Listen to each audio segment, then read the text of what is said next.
Hey guys, welcome back to another video. If you guys don't know who I am, my name is Brandon, aka B. And my name is Derek, aka D. So this is part 2 of our gift idea series. If you guys haven't watched part 1, we'll have an annotation up around here or leave a link in the description below. Basically, Derek and I did all of the work and we compiled a list of everything that we used over this past year that we highly recommend you guys get as gifts. The budget for these gifts are all under $300 each. Some will be cheaper, but we'll cap it at $300.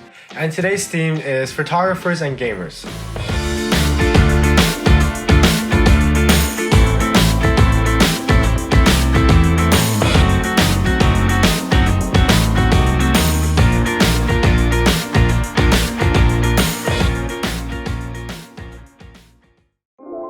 So the first item on our list is this Rokinon 14mm lens.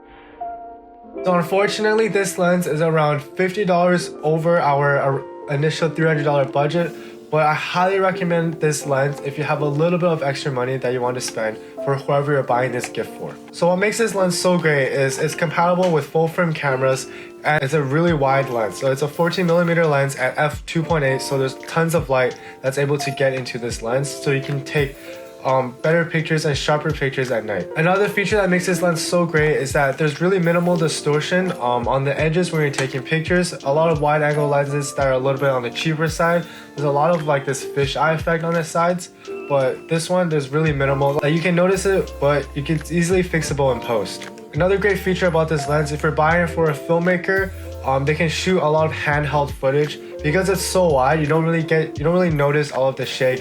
And with the warp stabilizer feature in Premiere Pro or Final Cut Pro, you're able to stabilize footage really well. So I'm gonna start off big. First one is a PS4. You guys might think, PS4s are really expensive, and they are, but around Christmas time until Boxing Day, or even if you want to wait until Boxing Day, I know there's a lot of deals going on, and I've been seeing that PS4s have been going for around $250. So that's gonna be probably as cheap as it gets. And that's actually a really good deal. And this PS4 is a first generation PS4, so that's why it's so clunky and big. I've had this for probably almost 10 years, and it still works really well. But the new ones, they're very slim. They look, and they're not as heavy, so they're easy to carry around.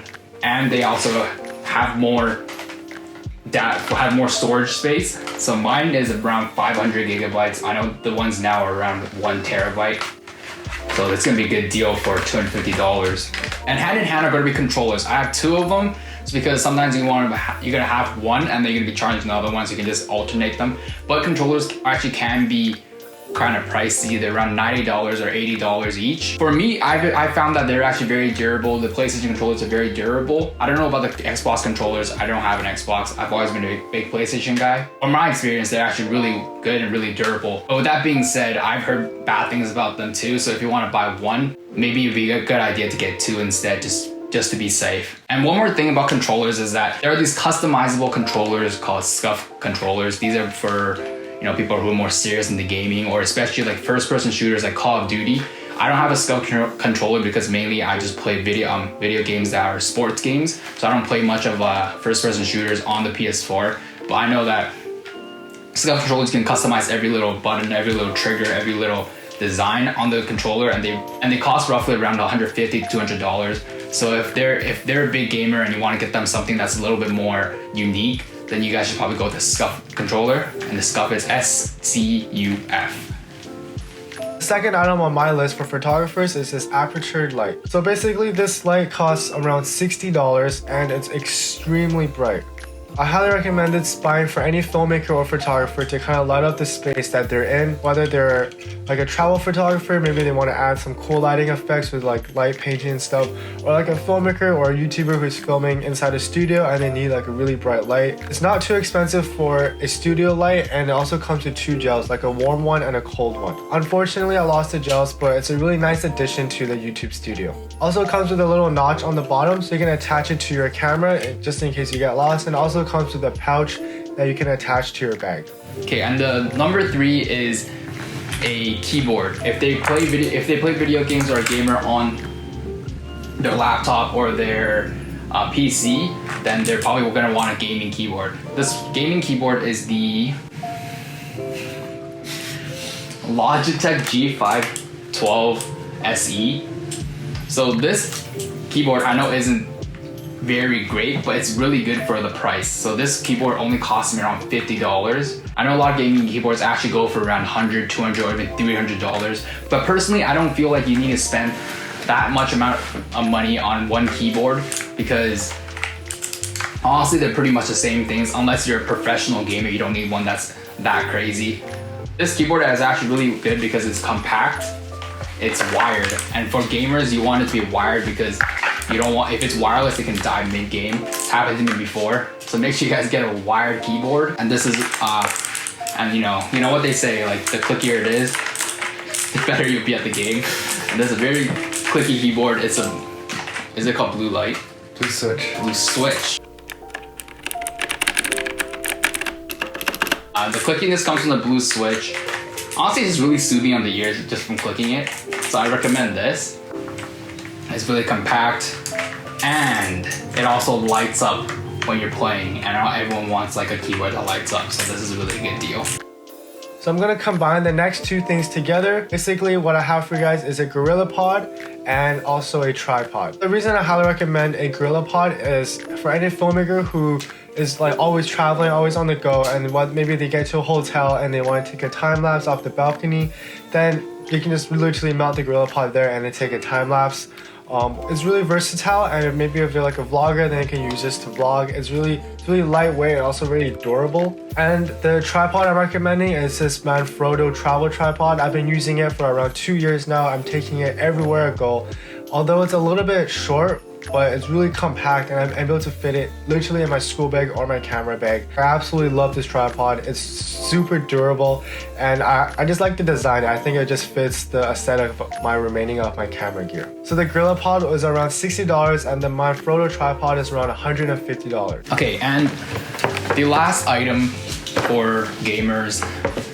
This is not really for gaming, but I know that a lot of gamers or like geeks like me, they like these type of things. So this is a pop figure. This one is the Marvel. There's a lot of different ones. This one's Marvel. There's Star Wars. There's literally everything you can think of. I know a lot of gamers will like these things just as collectibles. And there's actually thousands and thousands of pop figures you guys can buy. They cost around $10 each. Sometimes they even go for less, around $8, depending on where you are. And there are exclusive ones that you can buy. The Collector Core, Marvel Collector Core, is a subscription box that you can subscribe to for a month, half a year, or a year. I really recommend it if you want to get them something that's ongoing. And it costs around $25 a month, but considering that these pop figures alone sometimes go for like $60 or $70 just by themselves. So if you want to resell them, you already make money off that. So it's a really good deal. And they also come with a t-shirt and some other collectibles that are really nice. I have them around my room. I know Star Wars also has one for the subscription box. I just don't have one. But I used to have around like 60 pop figures. I sold them. And once you start getting into one, if you buy them one, they might want more and more. So it's a good way to start a collection.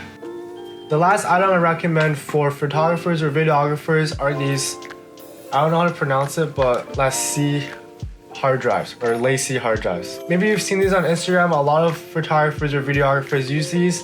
I kind of joined the trend and I absolutely love them. They're extremely durable. I can throw them all around my room and they won't break. And they're actually really reliable. I had a Seagate hard drive before this and it just suddenly stopped working. I lost all of my footage from my previous trips.